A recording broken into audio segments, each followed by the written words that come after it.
Bismillahirrahmanirrahim. Assalamu alaykum, hürmetli görürmenler.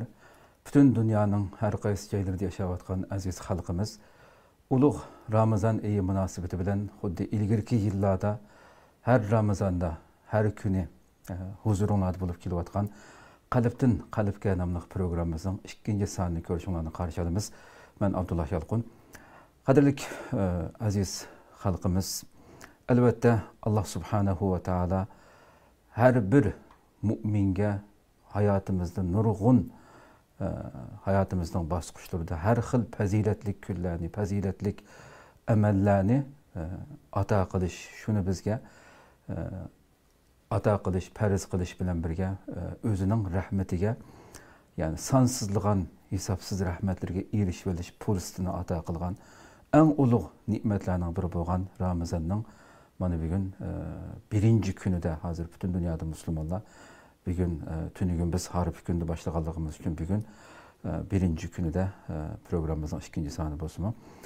Turuptimiz Allah subhanahu ve taala bu mübarek ayda başta Ramazan ro'zasi buluş bilan birga başka bütün kılgan yaxşı amellerimizni öz dergahida qabul qilib, özünün rahmetiga erişip, muşu ulug' ayning ichida cehennemden azat kılıngan aşu baxtlik bendelerinin qatoridan qilib aşu müminlerin qatoridan qilishini tövənçilik bilan Rabbimizden soraymiz. Elbette biz bu mübarek ayda istiqlal bo'lish sifatimiz bilan bir-biridan esil ustozlarimizni taklif qilib har kuni huzuringlarda bo'lib bu mübarek esil suhbatlarda sizlar bilan birga bo'lish sharafiga erishganligimiz uchun istiqlal bo'lish sifatimiz bilan bütün xizmatdoshlarimiz bilan nihoyatda iftixor ichida turyapmiz. Bugünkü temamiz tünügün biz e'lonimizda bergandek albatta hammamizga ma'lum Qur'on iyi bo'lgan Ramazanninki bugünkü birinchi kunda Ramazan Qur'on iyi degan temada suhbatlashganligimizni e'lon bergandik. Bugünkü aziz mehmonimiz hammalar tanishib bo'lgan ustozlarimizdan Sharq Turkiston O'limalar birligi a'zosi Mahmudjon Damollarni taklif qildik. Qimmatli vaqtdan chiqarib qadam tashrif qilib berganlar uchun ko'p rahmat aytamiz. Allah razı olsun. Elbette aramızda bir yıl aramızdan elbette halkımızdan hemmesi biliyordu. Sebep bu mahkeme sotlanış bu işler sebeplik. Aramızdan ayrılıp kalganlarımda yeniden bugün inşallah bu mübarek sohbette başlayıp oldu kayıtıdan inşallah. Allah köp hayırlı işlerine vesile kılışını ümit kılımız. Kadirli görürmelerimiz. Programımız YouTube ve Facebook kanallarımız arkalık tarıqlıdır. Ekran aldı çıxıb durarkan numarımız şunaqla ictimai fikir vasıtlarındaki alaqı vasıtlarımız arkalık. Programımızga alaqadar har qandaq fikir teklif bolsa berişinglarni, suallarınlar bolsa soruşinglarni ümit qilamiz. Şunaqla köplеген qarindoshlarımızdan foydalanish uchun ham baharlab qo'yishni ham unutmaysizlar. Undaqda tamamlam başlab ketsek bevosita programımız kirib ketsek. Albatta Ramazan nurg'un sansanaqsiz xayrlik güzel amellerninki en köp kılındığan bir amelge hassilab ecir berildiğan şundaq bir mübarek ayının birinci ro'zasini tutup o'ltiribmiz hamda.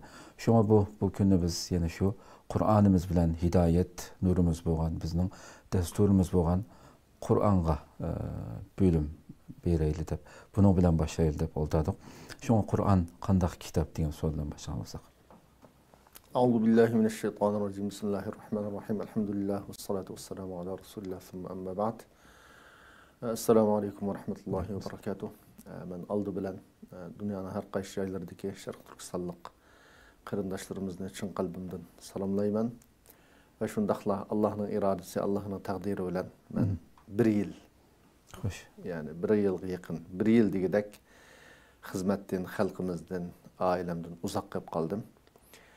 Bu kunlarda chiqqandan keyin nurg'un qarindoshlarimizni anladım. Dunyoning har qaysi joylarida menga duo qilgan, meni eslagan va shundaqla hatto oilamga mayli telefon orqali bo'lsin, mayli har tarafdan oilamga, ota-onamga tasalli bergan nurg'un qarindoshlarimizni bildim men chiqqandan keyin.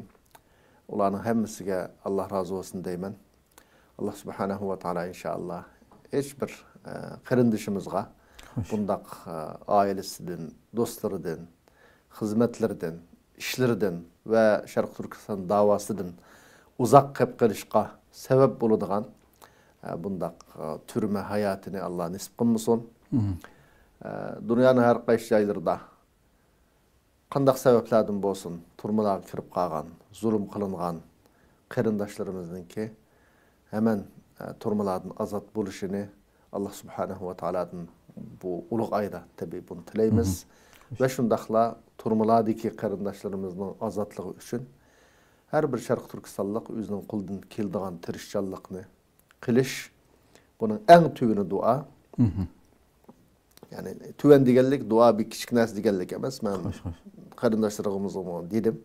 Dua deganlik mü'minning quroli degan gap. Peygamber aleyhisselam hadisda shunday degan, "Dua silahul mu'min" deb hadis bor. Buning ilqi sal qarash qat'iy to'g'ri emas. En büyük kural. Lekin bu nurgun işini kılanmagan adamı kılalaydigan bir iş hemdir. Yani duanı bir kallıs aklda kallısını eslise şu qarindoshlarimizni, turmalardagi qarindoshlarimizni, meyli Tayland'daki, meyli başka yerldeki her qandaq vaqtda dua kılalaydı. Şunun için dua kılış bu muhim bir amel, bunu kılış lazım. Bunun qo'shab hamda qo'ldan boshqa amaliy bir kuch chiqarish keladigan har bir qarindoshimiz bu turmalardagi qarindoshlarimizni ozodligi uchun, turmalardan chiqish uchun tirishchanlik qilish bu har birimizning burchi. Xo'sh. İkinci olab hamda sizningki bu savol qarta Qur'oni Karim qandaq kitob degan savol qarta tabii Qur'oni Karim musulmonlarningki eng ulug' kitobi. Müslümanlar bunundaki buyruqlarga amal qilishga buyurilgan ulug' kitap. Alimlerimiz bu Qur'oni Karimni tunishtirib, qandaq tunishtirdi desa, masalan, Kalamullahi Taala el-mu'ciz, el-munazzal ala Muhammedin sallallahu aleyhi ve sellem. El-mutaabbad bi tilavatihi, el-mutahadda bi aqsari suratin minh, el-mektub fil masahif. Deb nurgun xil tunishtirishlar bor. Xo'sh. Bu nima degan gap desa, yani Qur'oni Karim bu Allah subhanahu va taolaning so'zi. Bu bütün insanlarni aciz qilgan mo'jizlik bir söz bu. Yani mo'jiza bu sözün o'zi. Meyli lafzi, meyli ma'nosi her taraftan mo'jiza. Bu Peygamberimiz sallallahu aleyhi ve sellem'nin qalbiga Cibril aleyhisselamning vasısı orqali tushirilgan. Bu birdan bir namazda ibadet qilinadigan. Yani namazımızda bu Qur'oni Karimni okumasak namazımız durus olmaydigan, ibadet kılındıgan kitap. Xo'sh. Ve şundaqla Qur'oni Karimda neçe ayeti var? Bütün müşriklerge, bütün dünyadaki Qur'oni Karimga iman keltirmaganlarga jang e'lon qilgan kitap. Qani nochi olsanız biz en küçük bir surani Qur'oni Karim neçe ayeti var? Fa'tu bi suratin min misli. En küçük bir surani keltirib beqin, yezib beqin qani. Xo'sh. Deb bir surani deb ayet var ya ki 10 surani deb ba. Nurgun ayetlerde Allah subhanahu wa ta'ala bütün müşrik kafirlarga siz bu Qur'oni Karimga ishonmasangiz, bu Allah'ın kelamı deb itiraf qilmasangiz, siz mi emisi bu Arapça kitap adette. Arapça bunun. Harfler Arapça, söz mü Arapça. Unda olgandan keyin keltirib beqing deb jang e'lon qilib, hech kishim cho fa illam taf'alu wa lan taf'alu deb Allah subhanahu wa ta'ala hukm qilib o'tgan. Sizlar hozir mi qilmadinglar, buningdan keyin mi qilmaysizlar. Xo'sh. Yani ta kıyamet günü güçerek bu jang e'lon qilish davom etdi. Davom qilyapti. Davom qilyapti. Shu Qur'oni Karim tushgan vaqtdan boshlab, hozir masalan 1900 yildan oshdi. Bu bütün kafirlarga shu jang e'lon qilish, nochi bo'lsangiz qani siz mu yezib beqing deb jang e'lon qilish davom qilyapti. Hozirga qadar shu hech kishim qilolmadi. Nima uchun desa, bu Allohning kalami, mo'jiza bo'lganligi uchun. Allah subhanahu wa ta'ala bu kitapni saqlab qilishga o'zi va'da qilganligi uchun inna nahnu nazzalna zikra va inna lahu lahafizun. Va'da qilganligi uchun buni qat'iy keltirilmadi va buningdan keyinmi keltirilmaydi. Va uningdan keyin bu biz bilgandek bu yezig'liq endi. Fatihadan tatib ta nasixchilik yezig'liq. Hatto bugun qandaq bir sababdan mush Qur'oni Karim bütün dunyoda yezilgan Qur'oni Karim yo'qolib ketsa, aytishcho bunu Qur'oni Karim bugün qanda bolsa şu boyunca yezip yana bunu basıdığan milyonluğan qarilar dünyada bardı. Bu hech qanday bir kitap bu şekilde emas endi. Hech qanday bir kitapning bunda alohidligi yo'q. Hatta qisqa bir kitap bolsa-mu, onu bu Qur'oni Karimni yodlagandek zirzavarlari, uningdagi harflari hamma narsani joyida yodlash mumkin emas.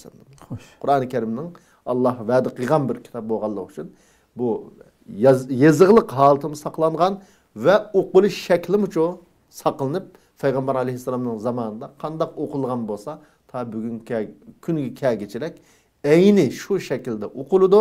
Bu Qur'oni Karimningki mo'jizlikningki bir dalili. Demak, Qur'oni Karim bu shunday ulug' bir kitob, ibodat qilinadigan, jang e'lon qilingan, yezilgan va shundaqli qalblarimizda saqlangan bir kitob. Ta qiyomat kunigacha inshaalloh bu shaklda qoladi. Hakikaten yani Allah razı olsun da bundan.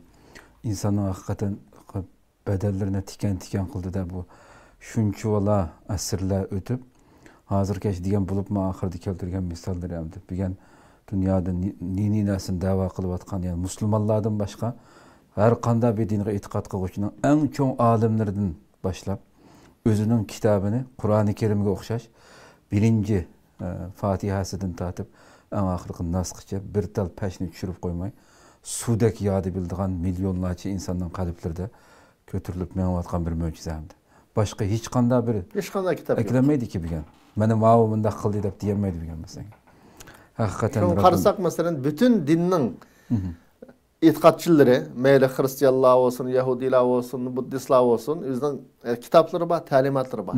Hemmisi yüzden kitabı karab okuydu. Hoş. Hemmisi onda birisi ya da halette mesela yüzden tabi bazı bir küçük ibarelerini keltirişi mümkün. Hoş. İncil'de manda ba, yani manda ba de.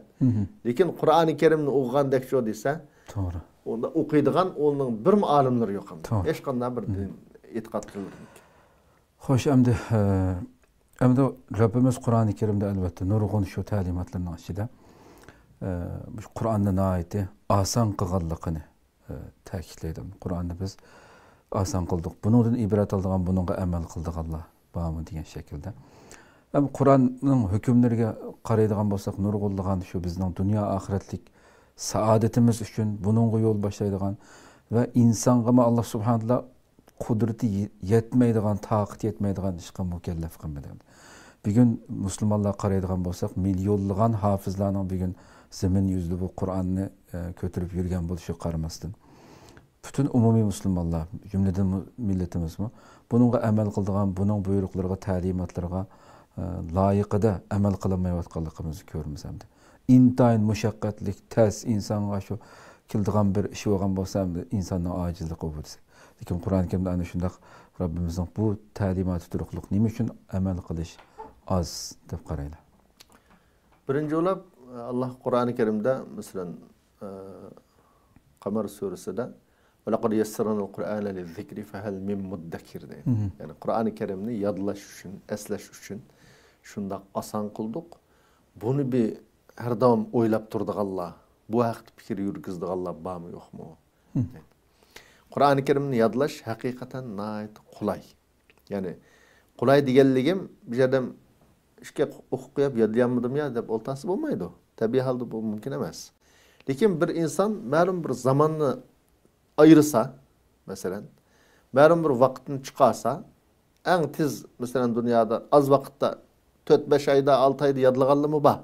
Lekin normal holatda shu desa 2 yilda yani biz o'zining boshqa ishlari bilan birga, ancha-muncha ishlari bilan birga normal holatda çok yani jiq insonlar, musulmonlar 2 yilda yodlab bo'ladi mesela.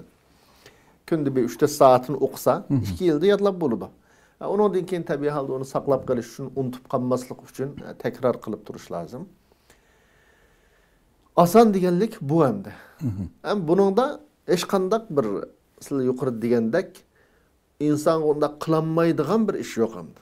Xo'sh. Qur'oni Karimning o'zida la yukallifullohu nafsan illa wus'aha, la yukallifullohu nafsan illa ma ataha deb oyatlar bor. Biz insonni onun o qilolmaydigan onu üstüge alanmaydigan bundaq mas'uliyatga insonning buyruğu yo'q. Qanchalikni qilalasa, shuni buyurdik deydi. Aşında turib hamda yana nurg'un insonlar buni qilanmasligining eng asosiy sababi nima desa, bu inson vujudi ikki narsadan tarkibda topgan bo'lg'achqa, buningda nafsiy hayvani bir şehvet var insanın vücuduna. Bir ruhi tuygu var. Yani Allah tarafından imanını suyduğun bir ruh var. Hoş. Ve şundakla havai hevesini suyduğun bir nefs var. Bir tabiatçı insandı var. Muşunda bağışka cık insanlar bu dünya hayatıda özünün havai heves şehvetiga mağlup bulduğun, yaxşılıkka buyuruyduğun, yaman işten tosurgan ruhi, manevi kuch acizlap, zayıfligellikten şunu olan çoğu dese Kur'an-ı Kerim'deki nurgun buyruqlarga emel kılanmaslık müşahedin kelip çıkdı. Çünkü Allah Muzammil suresinde inna sanulqi aleyke kavlen thaqila deydi. Yani sana biz İğir bir sözne sana şu çürümez deydi. Mesela İğir söz digellik bu yerde insanın nefsige, havai hevesige iği kildiğin demek şimdi. Onu icra kılış hayatta bir kıyın olmaydıgan iş demek demez. Lakin insanın vücudu çoğu, insanın nefsi var, havai hevesi var, şeytan boğaçka, insanın her davam yaman işqa buyurup durduğun, yaman işten lezzet his kılıdığın bir tuygu tabiat boğaçka. Bu tabiat kişi o dese, Kur'an-ı Kerim'deki buyrukla, Kur'an-ı Kerim'e emel kılış, bu iği kildi. Şunun için adet alimlerimiz teklifat şer'iyye fihi meşakka deydi. Yani şer'i teklifatılda bir cepa ba, kıyınçılık ba. Bu yerdeki cepa kıyınçılık insan onu kılanmaydıgan, insanın ait kıyın tuyulduğun demek demez. Lakin insanın havai hevesi, insandaki şehvani, nefs, şeytan, bulaç o deyse, insanın her daim her taraftan korşap tuğaçka, meyli o şeytanla cindin bolsun, ya ki insanlardan bolsun, nurgun tekliflerini kılış tuçu deyse, insanın havai hevesi yakşı görmeydiğen. Mesela bugünkü günde Ramazan deysek, Ramazan'ın insanın tabiiti, yani kuskı mesela, yakşı göremdi deyse elbette yakşı görmeydi. Yani insan ussaydı, tamak ilgisi geldi, nurgun nesinin çekildiğimiz Ramazan'ın sebebiyle.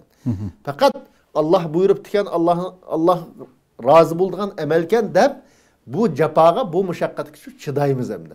Bazı yerde 12 saat Ramazan tutsa, bazı yerde da 17-18 saat Ramazan tuturgan rayullah ba İslam dünyasında ve dünyanın her kaç şeyden. Şunu mu çoğu dese Müslümanlar Allah'ın razı kılışı şunu tuturur. Lakin bu nefske insana iği kilemdi o dese elbette iği kirudu. Yani şu yani bir ayette mi? Namaz hakkında mesela ve inneha lekebiratun illa alel haşi'in deydi. Namaz diyen Allah'ın korkugan, namazının mükafatını esligen, Allah'ın razılıklı erişişini esligen kişilerine nispeten o bir eğir çok işemez. Ama Allah korkusu kalbide bulmagan, Allah'ın mükafatını kütmegen, imanı zayıf boğan, havai hevesi bunu igellivagan edemliğine nispeten çoğu bunun ayeti eğir kildiğin işte tasavvur edildi Allah subhanahu wa ta'ala. Şu an hadisinde mi Peygamber aleyhissalatu vesselam mesela cennetinin yolunun ne kadar kıyın, capalık yol işkelliği. İnsanın tabiiti söymeydiğin, yakşı görmeydiğin, mahfufun bil mehatir vel mekarih deydi mesela. İnsanın tabiiti yakşı görmeydiğin, işlav ile cennetin yolunun uralganlığı. Ama devzak yolu çoğu deyse bir şehvat. Şehvet diyen ne mi deyse insanın tabiiti bunu suyduğun işler. Yakşı gördüğün işler. Bunun olan bizelgelliği.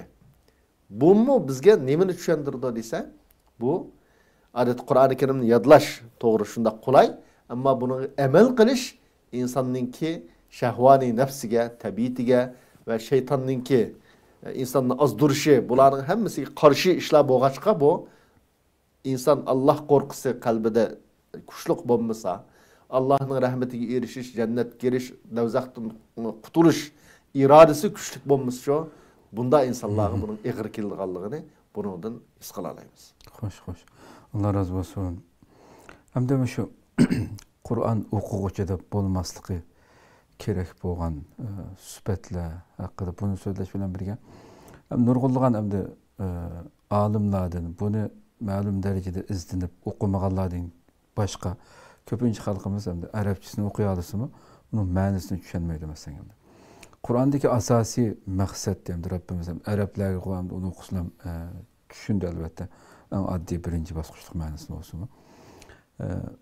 Nazil qilinishdagi maqsad faqat tilovat qilinish. Bir Rasululloh bir hadis bor, hamda har bir harfiga ajr bo'lganligi. Lekin asosiy maqsad insonlarning shu dunyodagi Qur'onningki o'qishimizdagi maqsad o'zimizning butun qilayotgan ishlarini uning u yerdagi ta'limotga har millat o'zi biladigan tilda tushunib menish asosiy maqsadmi yoki tilovat qilish asosiy maqsadmi? Buni qo'shib bir javob bergan bo'lsa. Tabiiy holda birinchi o'ylab Qur'oni Karimni o'qisa bo'lmaydigan holatlar deb so'ralsalar, ya'ni eng birinchisi bunun bir fiqhiy hukm, buni bayon qilish lozim. İnsan junub holatida Qur'oni Karimni o'qisa bo'lmaydi. Junub holatdan nima tushunadi? Tutsin bo'lmaydi, o'qisin bo'lmaydi. Tabiiy holda. Qur'oni Karim o'quvchida bo'lmasligi kerak bo'lgan sifatlar deganim, buni tilga olib, bu go'zal bir ma'lumot bo'ldi. O'quvchi Qur'on o'quvchida bo'lmasligi kerak bo'lgan sifatlar deganim. Mayli, bu nihoyatda go'zal bir ma'lumot bo'ldi. Ya'ni chunki Ramazon inson mumkin qaysi sababdan nim bo'lib qolishi mumkin. Qur'oni Karimni bu junub holatda o'qishga yo tutishga bo'lmaydi. Va shundaqla masalan ya hammomning ishi degandek bunda mehnat yerida o'qishga bo'lmaydi. Xo'sh. Ayol kishi bo'lsa, ayol kishimi odatda ayollar kesir bo'ldi-ku normallar qoida. Masalan, bunda holatda Qur'oni Karimni tutib o'qishga bo'lmaydi.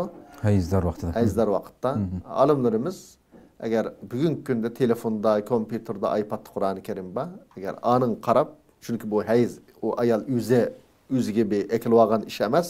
Alloh shu ayollarning hammasiga ayna bekitib o'tgan bir qonuniyat bo'lganligi uchun kompyuter yoki iPad telefondan Qur'oni Karimni o'qisa bo'ladi deb fatvo bergan.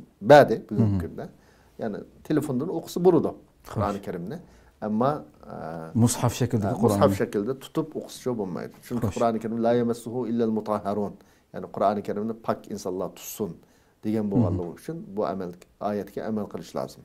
Xo'sh. Tabiiy holdan yana bir kallasi masalan nihoyatda chechilgan ya bir tarafdan kino ko'rib turib masalan televizorda bir narsa ko'rib ma tarafdan Qur'on o'qishim bu Qur'onni o'qish adabiga loyiq ish emas endi. Ayshunda insonlar yo'q emas. Xo'sh. Bir narsa ko'rib turib Qur'on o'qiydigan bunmi? Ya'ni Qur'oni Karimni o'qish adabiga loyiq emas. Xo'sh. Qur'oni Karimni cho'qim bo'lsa amal qilib tahorat bilan xoliyada mumkin bo'lsa, nihoyatda ma'nilarini o'ylagan asosda o'qish bu asl talab qilingan ish bu endi. İnsan tabiiy holda har doim o'xshash turmaydi. Mumkin Qur'oni Karimni o'qib o'tibmi, namoz o'qib o'tib kallasiga boshqa bir xiyol kelgandek, boshqa xiyollar kelishi mumkin. Bu ayrim masala. Lekin amal qilib Qur'oni Karimni shu desa, shundaq xoliyada tahorat bilan go'zal o'ltirib o'qig'ini bu afzal tabiiy holda. Bu Qur'oni Karimni o'quvchi kishida bo'lmaslik tegishlik ahvollar.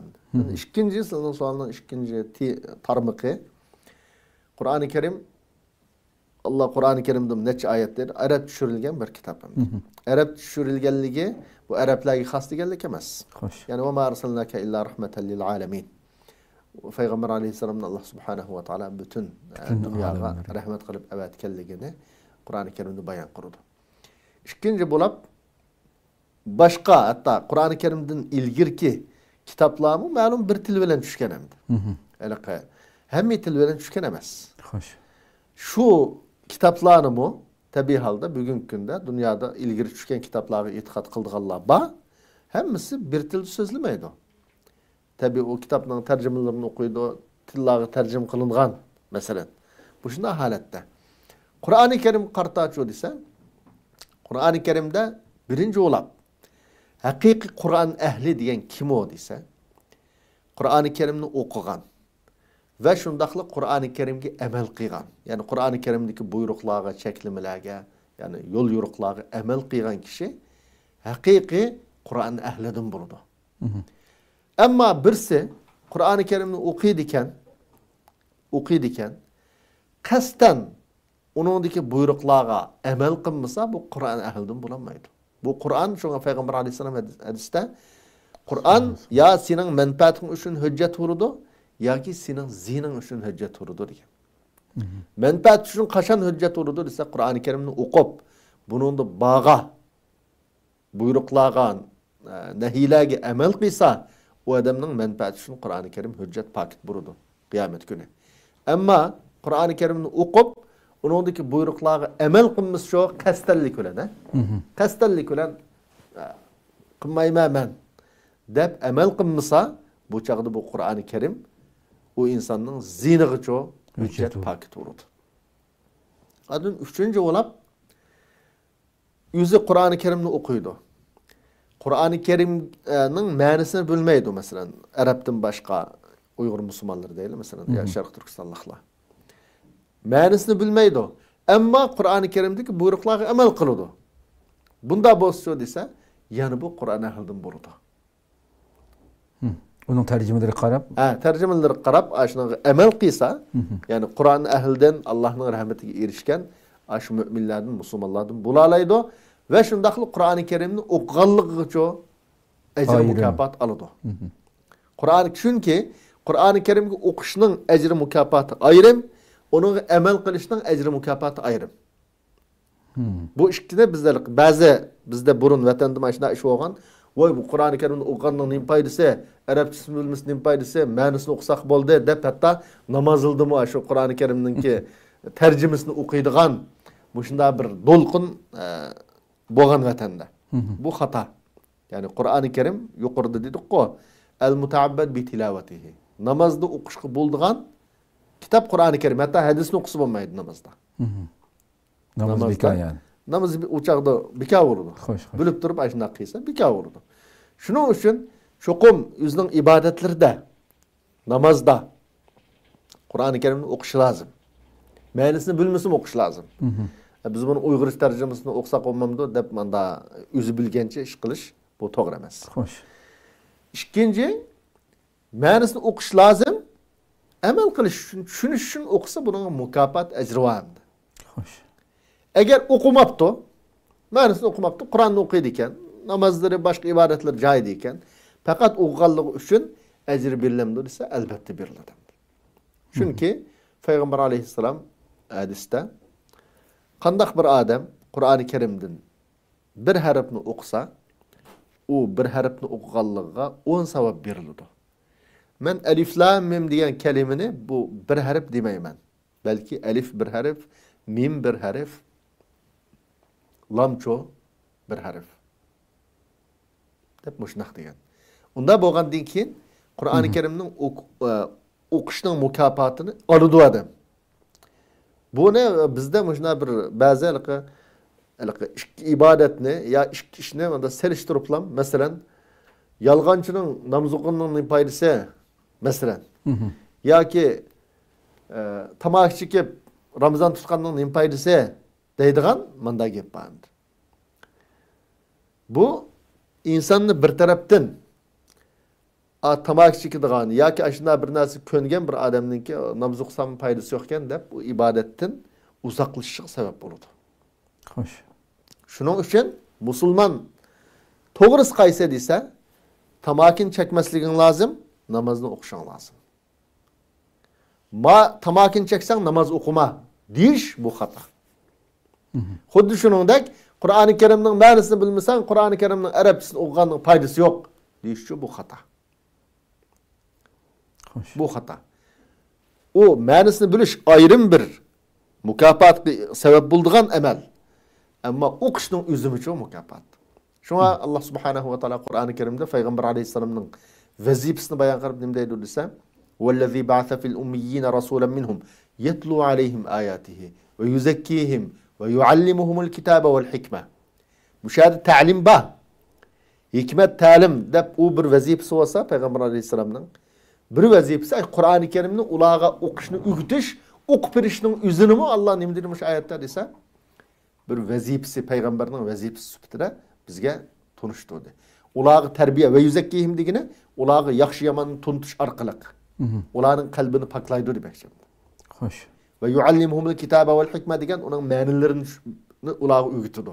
Hikmatni ularga o'rgatdi dedi. Bu uchli ishni cho desa Alloh subhanahu va taolo Payg'ambar alayhisolamning vazifasi sifatida bayon qildi. Başka ayetıldı mı? İnnellezîne yetlûne kitâballâh ve akâmussalâte. Dep, mesela Allah'ın kitabını okuyduğanlar, namaz okuyduğanlar, zakat verdiğanlar dep manda bayan kıldı. Muş ayetlerin hemmisinden çoğu ise Kur'an-ı Kerim'ni zat fakat o kişinin üzümü çoğu ise Allah'ınki mukafatıga erişik sebep bulduğan ve şundaklı kıyamet günü cennetteki derecenin üstün buluşuğa sebep bulduğan muhim bir amel. Muşahede men bir hikayemdi bu. Yani hikmetlik bir hikaye. Bunu dep ütey. Bir adam yaşlık yani yaşlı adamken her zaman Kur'an okuydiken kim ma'nisini bilmeydiken hiçni bilmeydiken barısı depti bununla. Dada bu sen her zaman Kur'an okuydikense bu Kur'an'ın ma'nisini bilmesen ne faydası var buna? Bunu saklayan mısın ya sen? Yadlayan mısın? Ne faydası ya depti. Diyendekin hada bu adam yakınmaptı. Adamın uyda bir süvet varken bu küme kaçılap koyduğun kümeni kaznaktan et çıkıp kalaşkı işiltidigan bir süvetken. Yani her daim küme ağam boğa çıkıp kopqara eken bu süvet. Şunu bilen depti ki balam muşu süvetke su elip ker depti. O balam oy qıdırı qanda bunun su turamdı bunun da. Deptiken şunu bilen yap men digen qıpa qel. Maalesef köl vaken çıkıptı suyunu aptı. Karısı su tuğmaydı kenem tuğmusu mu? Darısına yanan kâ gidecek ekip gitipti. Manı su tuğmu de. Yana ekkel. Yana ekkel depti. 3-4 katım ayna su ekkepti bu. Su aptı yani süvetke. Darısına yana ekiliş getirişipti ama su tuğmaptı. Keyin darısı depti ki bana ama süvetki kara depti. O süvet ele karla o süvettiki. Küme tuşuğan kara o süvette pakılınıp pakiz burunqi haltigi kep qaptı. Xoş. Şuna bilen köydüğüm balam mani. Yani bu süvette su tuğmaydı toğra. Su tuşğunu bolmaydı. Ama her zaman suyun ağallığımız üçün nim boldu edsen ma süvet paklandı. Xuddi şunundek men Kur'an-ı Kerimni yadlayanmısam mı? Kur'an-ı Kerim'nin ma'nisini bilmesem mi? Bunu uqpasam kalbim çok paklandı. Çünkü kalp hadisde ba günah masiyeti bilen qardaydı. Xoş. Günah masiyeti bilen qardap ketken kalp çoğu desa Kur'an-ı Kerimni okuş arkalık bu şunda paklındı dep cevap bergen deydi. Demek Kur'an-ı Kerim rolü insan onun ma'nisini bilmegen takdirdi mu? Tabii halde ma'nisini biliştiriş lazım. Qo'ldan kelsa, lekin bir savab bo'ladi, ikkinchi insonning qalbini paklaydi. Bunun qat'iy sal qilmaslik kerak. Allah razı olsun. Hakikaten hem de bu şu belki bugün hem de dünyada bulup muhaciretki halkımız vatanda hem de tilga eliş intan qiyin bir ahval yaşayotgan halkımız. Şu Kur'an'ın ma'nilariga, Kur'an'ın tilavatiga zar milyonlagan halkımız vatan içinde bu facialik kunda mushu minutlarni ko'ryapti. Ama muhaciretde dünyanın nerede yaşaylı xilma-xil nahayeti tefsili yoritib berilgan Rabbimizning qandaq ta'limotlar, qandaq amallarni bizga buyurganligini o'zimizning ona tilida tushuna oladigan sonsizlagan programma, kitoblar telefonimizdan ba'amdi. Bunda bir sharoitda albatta tilovat bilan birga uning ma'nosini tushunishga tirishishimiz intayin muhim. Allah razı olsun. So'zlab o'tganlardek hattoki bu islomga e'tiqod qilmaydiganlarni YouTube'da ba'zi ko'rib qolmaychi hamda. Hatto Qur'onni yo'lda ketib qolgan insonga quloqsin qilib anlatib, halkı Müslüman emaslarning bunun tilavatidan ta'sirlanib, bu qanday narsa ko'zlaridan taram-taram yosh chiqib ketgan ko'rinishlar bor mesela. G'arbda shu musulmonlar shuni har xil shu islomga chaqirish uchun shu yerdagi xalqlarni shuni har xil faoliyatlarni qilib ketgan hamda. Ba'zi inson haqiqatan dinga e'tiqod qilmaydigan ba'zi masjidlardagi Arab dunyosidagi nihoyat chiroyli o'qiydigan Qur'onni qiraat qilgan shu musulmon emaslar qiraatni anglab, yig'lab islomga kirgan. 2 gün ilgari Avrupa'da turduğan bir qarindishimiz gapib berdi. Avrupa'da bilimiz aynıcık qarindoshlarimiz taksiya deydi. Xo'sh. U qari ayollarni ma nimaga hozir uydaydi o mavla. Sanatoriyaga. Sanatoriyaga opirdi ekanda, atiganda opirib qo'ydi ekan. Kechda ekildi ekan. Mashinada Qur'oni Karimni qo'yib qo'ygandim deydi. Muhammed Kurt deb bir qari var. Belki chiroyli.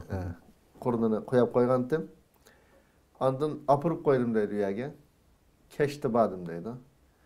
Keşte basam onu keliş üçün. Hele Santuriyadaki işleydiğin adamga bu bizga bugun shu kagichi taksiya degan kishi shunda güzel bir muzika naqsh qo'yib berdi. Bak lazzatlandiq. Xo'sh. Deb ashunda debdi-da, u qari ayol ekan. Ayna degandan keyin u so'rabdi. Sen qaysi naqshini qo'yib bergansan deb. So'rabdi ekan, naqsh qo'ymadim, men u naqsh emas, Qur'oni Karim. Deb uning desa bildi ekan. Shuni bilan xotinga debdi, bu naqsh emas, u musulmonlar e'tiqod qiladigan musulmonning muqaddas kitobi Qur'oni Karim. Desa, biz qaytqicha yana qo'yib bersin ashuni. Xo'sh, to'g'ri. Deb ashuna debdim. U zot men ko'rdim. Masalan, arabcha gap qilib, uningdan keyin Qur'on o'qib, o'xshash uslubda. Ashunda qilsimi, ikkisining farqi osmon zamin farqini ashula his qildim. To'g'ri zot. İngilizce xatlik tarjimasi bilan, oddiy tarjimasi bilan Qur'onni YouTube'dan ko'rib, islomga kirgan shu g'arbda bak chiqqan odamlar uchun mo'jiza ekanligi haqiqatan oxirida qisqa bir shaklda bu tilovat edimi, shu Qur'on tilovat qilish, o'rgatish, mushlarning fazilati haqida qisqa bir gaplarni tugatgan bo'lsak. Birinchi o'lab hamda biz Sharq Turkistonda ashundaq cheklangan Qur'oni Karimni yodlash o'rinlari rasmiy shaklda bo'lmagan. Masalan, ashunda yaldimi? Elhamdülillah, yani nurgun qarlar yetişip çıkan. Bizim vatanımızda belki qar yok, birer jutmu yok deyişki bolu demdi. Her jutta zaten vatanın her qaysı jaylarında en az bir işki qarı bazı yerde her ayıldın işki oğlu olsa hemmisini qarı qıygan boşundak bir millet biz. Aşında boğallık için tabi halde çet eldeki halet meyle her taraftan vatandaki haletki o'xshamayotir. Yani umumiy dindan uzoqlashish, Qur'oni Karimdan uzoqlashish, shundaq bir hirsga duch kelyapmiz endi. Dunyoning har qaysi joylarida bo'lsa. Shuning uchun bir ota-ona o'g'illar zot Qur'oni Karimni o'rganishga o'qiyanmaydiganlar fursat chiqarishi. Chunki buning sharoiti bor. Hozir tordim o'rganaylik hatto. Xo'sh. Masalan, hatto ishi bo'lsa, ishni qilgach, Qur'oni Karimni anglash orqali meyli Türkçe yoki İngilizce qaysi tilni bildigan bo'lsa, shu tilda men Qur'oni Karimni o'rganayman deb YouTube qo'ysa, birdamda ya'ni Qur'oni Karimni qanday o'rganish haqida, harflarni qanday chiqarish haqida nurg'un darslarni ushtirtilar qanday bir inson. Xo'sh. Boshqa uşaqcha kino ya onun kurash bilan vaqtni o'tkazmay, balki Qur'oni Karimni o'qiyanmaydiganlar cho desa, cho'qim o'qishni o'rganishi bu gayet katta bir işemdi. Doğru. Bizning vatanda onun ustiga bundan keyin Qur'oni Karimni o'qigan yoki o'rgangan odamlarningki qilish qolmasligi aniq emas endi. Ish bugungidek bo'lsa, yangi avlod tabiiy bilmaydi. Yangi avlod hozir bizning vatanda siz Qur'oni Karimni bildiganlar yo'q desak bo'ldi. Bunda bo'lgandan chet eldagilar cho desa, cho'qim o'zini men ash vatanning mustaqilligi uchun kurash qilaman deganlar. Özünün kimligini saqlab qolishni maqsad qilganlar. Har bir adam cho desa, mushadi men o'zimning dinimni saqlashim, axloqimni saqlashim, tilimni saqlashim, shularning hammasi Xitoy qarshi kurashning bir qismi deb tunish lozim. Mushunda tunib Qur'oni Karimni o'qishni bilmaganlar, o'qishni o'rganishi, o'qishni bilganlar to'g'ri o'qishga tirishchilik qilishi. Chunki nurg'un Qur'oni Karimni o'qishni bildiganlar var, lekin xato o'qiydiganlarmish hamda. Xo'sh. Hech bo'lmadi deganda namozlarning durust bo'lishi uchun Sura Fatiha va undan boshqa bu oyoqdagi 15-20 suraning bo'lsa desa, to'g'ri o'qishni o'rganishga har bir Sharq Turkistonlik tirishchilik qilish lozim. Ikkinchi o'g'lab avlodlarimizningki Qur'oni Karimni o'rganish uchun, yodlash uchun alohida kuch chiqarishimiz lozim. Mayli ota-ona suhbatimiz bilan, mayli jamiyat buluş suhbatimiz bilan buning uchun desa sharoit yaratish lozim. Chunki Qur'oni Karim Allohning kalomi deb tunishtirdik yuqorida. Ya'ni Alloh bilan bevosita biz so'zlashadigan. Xo'sh. Alloh bilan biz o'zimizning birlashtiradigan. Ya'ni hadisda bor. Allah subhanahu wa ta'ala bir bende namazda elhamdülillahi rabbil alemin dese hamidani rabbi abdi. Benim benden bana hamd etti dep Allah onun cevap verdi dedi. Yani bu yerdeki birleştirişten bağlan maksat nima dese Allah'a yakınlaştırdıgan demek. Yani Allah'a yakınlaştırdıgan kitap. Onda bo'lgandan keyin her bir Müslüman ço dese bunu yüzü yaxşı okuşu ve şundaqlı avlatlarga ügütüşke tirişçanlık kılışı en mühim. Allah subhanahu şu Peygamber aleyhisselam hadiste nima deydi dese hayrukum men ta'allamel Kur'ane ve alleme. Sizin en yaxşınlar Kur'an-ı Kerim'in yüzü ügünüp başkalarına ügetken. Yani en yaxşı adam kim o dese Kur'an-ı Kerim'in ügünüp başkalarına ügetken adam en yaxşı adam. Başka disilde kıyamet günü yuqalu li sahibil Kur'ani iqra vartaqi ve rattil fe inne menzileteke inde ahari ayetin tekra'uha. Sen Kur'an-ı Kerim'ini oku ve yüksel. Yani cennet kirgen bir mümin Kur'an-ı Kerim'ini okugan, Kur'an-ı Kerim'ini yadılgan, bunu emel kıygan kişi o dese, nime değil o dese sen oku. Yüksel. Tekmi dereceğinin üstü. Hatta senin derecen, cennetik ornun sen toxtugan ayet kişilik. Kançılık okuyarsan şu derece şu derecen aşırı diyor. Şunun için her kandak bir cennette yüksek dereceye erişişini halıgan, bunu talep kılgan Müslüman çokum Kur'an-ı Kerim'ni okuşu, yadlışı ve emel kılış kışı, tirişçallık kılış her bir Müslümanın burcu. Ve şundaklı başka hadislerde hatta özününki balısıga Kur'an-ı Kerim'ni yadlatkan kişinin ki kıyamet günü şu başka insanların farklılık turduğanlığı. Yadlıgan bu bala özünün ata-anasıga altından boğan tac keydirdiğanlığı. Ularning çoğu ise başkalarına karab pəxirləndiğanlığı. Ve şundaqlı özünün ailesinin nurgun kişilerge şefaat kıldığanlığı. Doğruluk başka hadisler var.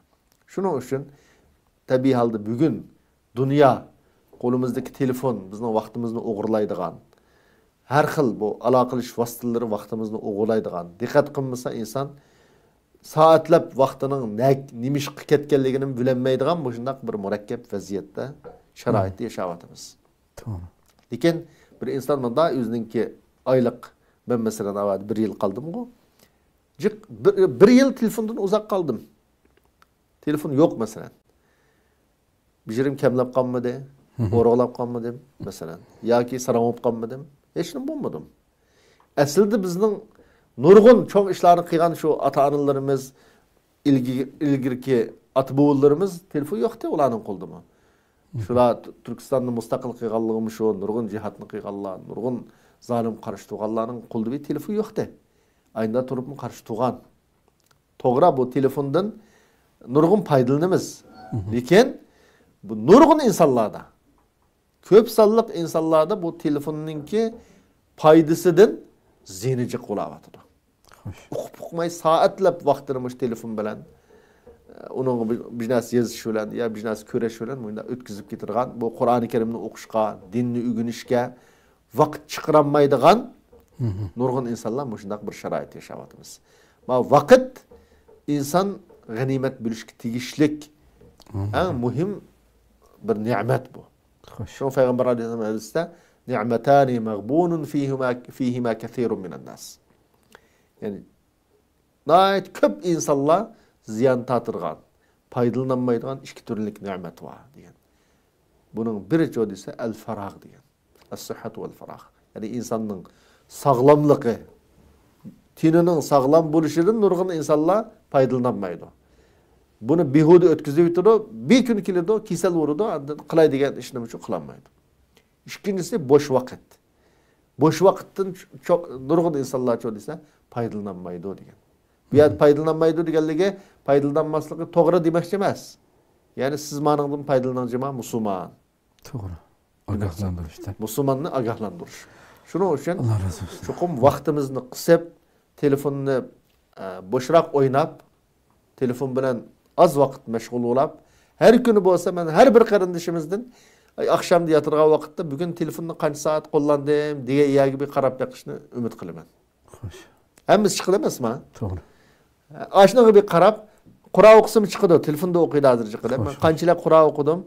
Kançilek Facebook ve başka her xil narsani ko'rdim. Anığı bir qarab, yüzden bir hesap elişini şu Ramazan ey münasebeti bilen bunu ümit qilaman. Allah razı olsun. Köptün köp rahmet. Allah razı olsun. Qadrli ko'rganlarimiz, shuna qilib bugungi ikkinchi sonimizni shu yerda oxirlashtiraylik. Haqiqatan so'zlasak gap chiq bu mazmunda. İkinci ayeti mevzuluk tafsili halette bu mübarek ayının rozumuzdan birinci günde bu hidayet kitabımız hakkında söhbetleştik. İnşallah bu ay boyunca inşallah nurgullarımız bunu fırsat bilip hatta okuyamaydıganlarımız mı Kur'an-ı Kerim'ni yüzüge qarab turib bolsunmu okuyalaydigan bir natijani qo'lga keltirib chiqib ketishga muyassarmiz. Qolganlarimiz uninki ma'nilariga yuqorida so'zlangandek texmi sho'ng'ib Rabbimizning durdanalarini hayatımızda yaşatış ümidi bilan Allah ömür verse atiki programımızı ko'rishgacha aman bo'lgaysizlar.